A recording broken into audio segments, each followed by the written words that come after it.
Bwana kama huyo anaacha kula kwake, anaacha kunywa kwake, anaacha shahawati zake, matamanio yake kwa ajili ya Mwenyezi Mungu Subhanahu wa Ta'ala.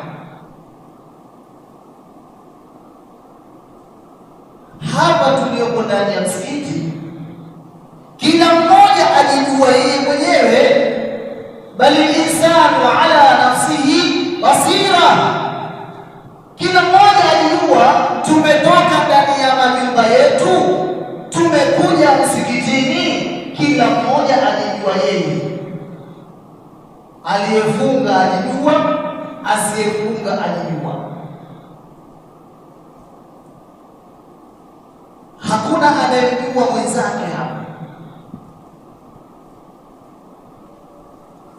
Na leo Mwenyezi Mungu atatufungulia wazi kila mmoja tumjue mwenzake, basi tungekuwa hatuwezi kukaa watu wawili mahali pamoja, kwa sababu wajua huyu jamaa ajua siri zake.